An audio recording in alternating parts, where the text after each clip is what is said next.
Hi, this is Corey Johnston, and today's lesson is going to come from the 5th chapter in the book of Amos.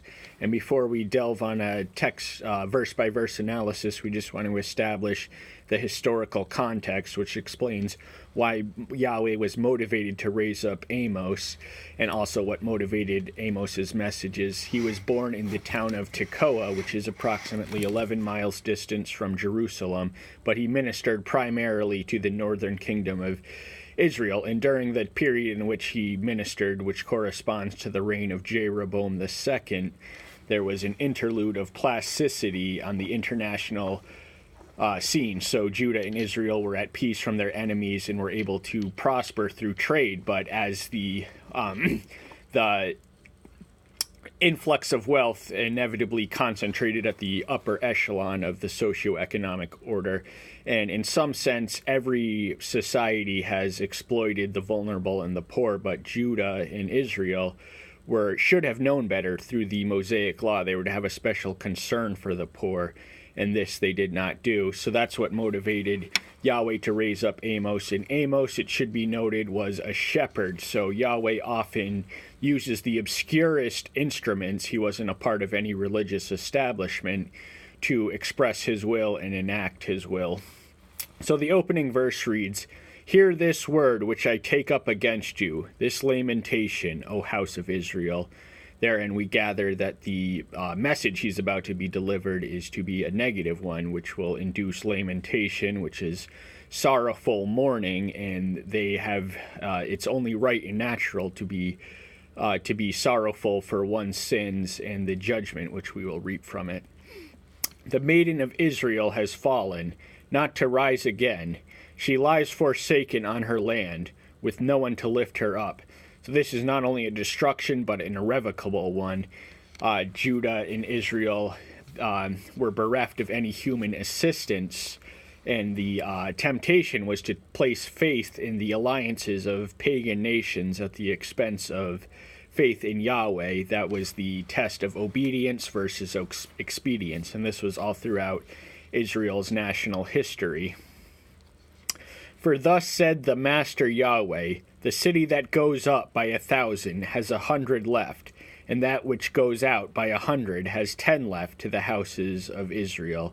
So he's declaring a full-scale depletion of human resources, that the number of armies and humans that we have to defend ourselves will dwindle accordingly. And in such situations, we have no choice but to lean on the infinite and inexhaustible strength of Yahweh when we find ourselves at our weakest. Hence the saying that man is never so strong as when he's weak, and never so tall as when he's on his knees.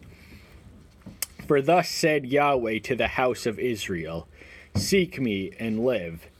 So they are instructed to seek him, and they are really without excuse for not finding him. They had the revelation, they had the Mosaic law, they had the religious system with which they should by right be able to draw witness to the source of their blessings.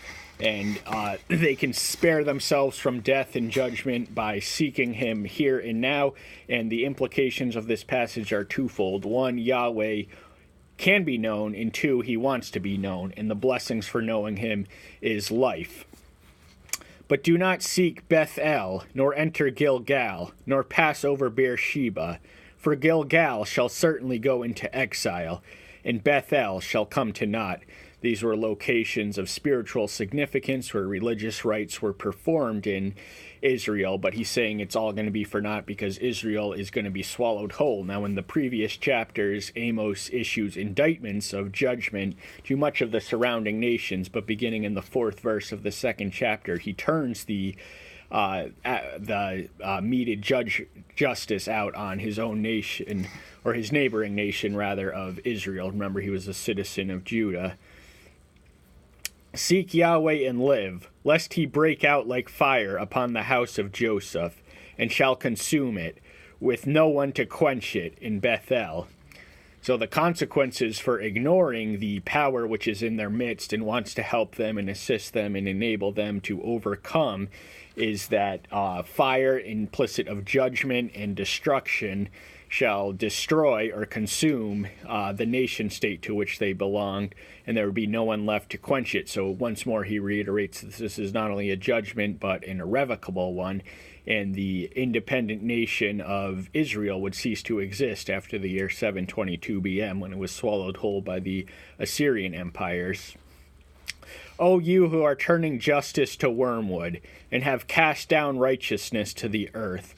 So those who were charged with upholding and maintaining justice in Israel had perverted and corrupted what they should have been administering into wormwood, which is analogous of decay and death. And they were reaping the just retribution for their failure to live up to these societal standards as espoused in the Mosaic Law. He who made Kaima and Kessel, and who turns the shadow of death into morning, and darkened day into night, who is calling for the waters of the sea, and pours them out on the face of the earth. Yahweh is his name. So this is a much-needed reminder of the supremacy and sovereignty of Yahweh's, whose name they were commanded to uphold and honor, and just a reminder of his offices and acts and attributes as creator. He runs through the litany of these repeated occurrences in our daily lives, which are only consistent because Yahweh's hand is behind them. Who is flashing forth destruction upon the strong, so that destruction comes upon the stronghold. So the strong, as measured by human resources and material wealth, are not so strong in the grand scheme of Yahweh's, and their resources and weapons are powerless to resist the destruction which is declared for them. And the temptation when we are strong is to trust and rely on our own resources and accumulative abilities, but any faith not invested in Yahweh is faith misplaced. They hated the one who reproves in the gate, and they despised the one who speaks the truth. Now, in the history of prophets, we witness a repeated fact which is consistent throughout human history. He who exposes and denounces the evil is almost always less popular than the evil that they denounce. So humanity has an attachment to their sin and their wickedness, which compels them to reject and resist the prophets in their midst, but they were sent for the purpose of bringing them back into the straight and narrow, according to the strict obedience and compliance with the Mosaic injunctions. They could not only enjoy national prosperity and well-being, but be spared of the judgment they must otherwise rightly receive. Therefore, because you trample on the poor, and take grain taxes from him, you have built houses of hewn stone, but you are not going to dwell in them. You have planted pleasant vineyards, but do not drink from them. So this is a reversal of what Yahweh had first declared to Moses or Joshua. I think somewhere in the book of Deuteronomy, he makes plain that the city which they are to inhabit, they neither planted the fields nor built the civilized artifice. They were essentially to scoop up the fruits of another man's labor. But here, several hundred years hence, the order is reversed, in which the labors that they expend to construct luxurious houses for themselves are all for naught, because they're not going to get to live in them, because they're going to be carried captive to a foreign land. For I know your transgressions are many, and your sins are great, afflicting the righteous, and accepting bribes, and turning aside the poor at their gates. Bribes were a palpable temptation which can pervert any justice system, and it's been a fact of life in every human society. The rich are able to secure leverage outside of justice through their money, which the poor are bereft of defenses from such rapaciousness and cannot similarly defend themselves. They have to. So it's really incumbent upon those who exercise authority to administer justice impartially to the poor in our midst.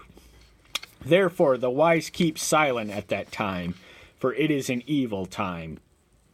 So the mark of wisdom is to say nothing at all when this evil subsumes them and overcomes them. and the wise know why it has to happen, but they are prudent in withholding their speech. Seek good and not evil, so that you live, and let Yahweh Elohim of hosts be with you, as you have spoken. So they are instructed antithetically to seek good and to eschew evil. And other translations mark love good and hate evil. Now we are to hate, and we can righteously hate sin, but never sinners. We must be careful to differentiate between the things that they do and the people they are. But once more, seeking and finding Yahweh, if one seeks with diligence of heart and according to the outlines and prescriptions which he provides, then they shall find him, and he will be with them and enable them, and no harm can come to them, inasmuch as they abide in him. Hate evil and love good, and establish justice in the gates. It might be that Yahweh Elohim of hosts shows grace to the remnant of Joseph. So even after all this repeated rebellion, they still had a chance to count on his grace, and his grace is meted out to the repentant. And this involves that we love and cleave to what is good and hate and eschew that which is evil, and to administer and maintain justice throughout our city, and then we can count on the divine favor of grace. So it was still it was not too late for Israel. Tragically, they did not benefit or heed from the warning.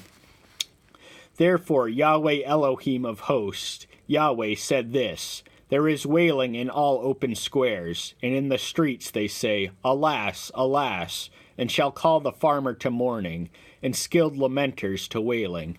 So mourning is the natural response to disaster or tragedy, and the ancient Israelites employed professional mourners who were to mourn and weep and lament appropriately at the designated times of funerals. And there will be cause for wailing, so there will be wailing. Destruction, the natural response to the experience of being destroyed and enslaved and captivated, is wailing, and it will be all across the street, so the entire society and entire country will not be spared from this impending judgment. And in all vineyards there is wailing, for I passed through your midst, said Yahweh. So even though he's in their midst, he's in their midst judging them, and it is not a pleasant phenomenon when Yahweh judges, but even though the judgment he acts through foreign instruments who know him not, he is very much enters into the pain and affliction and suffering of those he calls his own. Woe to you who are longing for the day of Yahweh. What does the day of Yahweh mean to you? It is darkness and not light. So many Jews and Israelites had a false assurance that their inheritance was sufficient for their salvation. Now, the day of Yahweh is the day of the final judgment, which with the additional prophecy of the New Covenant writings, we understand it to accompany the second coming of the Messiah. But it'll be a day alternately of joy for those who are spared of the judgment, and it'll be a time of wailing and despair for those who invite the judgment. And these Jews had a false sense of assurance as to where they stood on the line in the sand between that day. They thought that their Abrahamic descent was sufficient to secure their salvation, but they were in for a rude awakening, and the opposite of their anticipated outcome would visit them, and there was nothing they could do about it. As when a man flees from a lion, and a bear shall meet him, or entered his house, rested his hand on the wall, and a serpent shall bite him. Is not the day of Yahweh darkness and not light? Is it not very dark, with no brightness in it? So he's comparing a litany of hypothetical attacks from dangerous animals to the day of Yahweh, and we will be powerless to resist it if we are on the receiving end of judgment of that day. It will be all-encompassing, and it'll be dark, and there will be no hint of light or any hope for those who are met with the awful consequences of judgment. I have despised your festivals, and I am not pleased with your assemblies. So the Israelites, throughout their history, placed a lot of emphasis on the mechanical observance of religious rituals. They generally deviated towards the extreme of legalism, but the spirit in which they executed and offered their ceremonies was not to the liking or acceptable by Yahweh, because what good is performing the letter of the ceremonial sacrifice to a T when you are neglecting to pursue justice in your midst and are indifferent to the injustice that is endemic in society-wide? Though you offer me burnt offerings and your grain offerings, I do not accept them, nor do I look on your fat and peace offerings. Take away from me the noise of your songs, for I do not hear the sound of your string instruments. So all the beautiful music and all the beautiful ceremony and visual elements are all for naught. They mean nothing to Yahweh, and he in fact rejects them, and he regards the song, no matter how beautifully sung, it is little more than idle chatter and noise to him, to be distinguished from aesthetically pleasing music. And it is all because the spirit with which these offerings were presented were in an altogether opposite spirit of what they were instructed to offer them in. And let justice roll on like water, and righteousness like a mighty stream.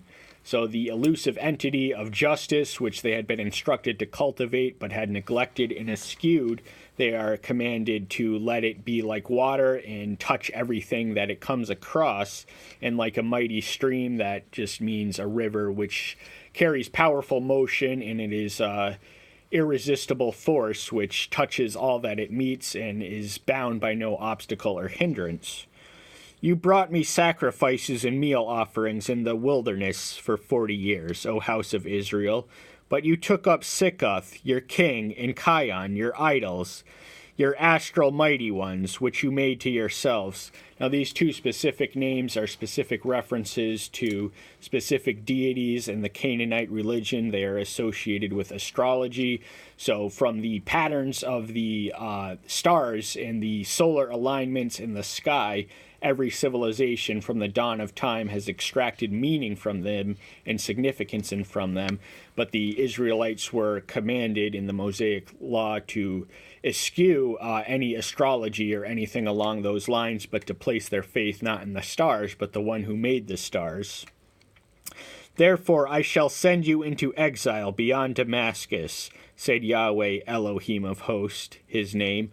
So Damascus was the capital of the adjacent country of Syria, which remains a city of some significance to today, but he was telling them that their captivity would be longer reaching geographically, and as history unfolded, it would be the Assyrians who captured up the 10 northern king tribes of Israel and scattered them throughout their 1,000 miles long and wide empire. So their ethnic homogeny would not be preserved intact, and this ultimately created future frictions between the Jews and the Samaritans. But that's another lesson we might pick up on another time. That's all we have time for today. Thank you so much. Tune in next time. Bye-bye.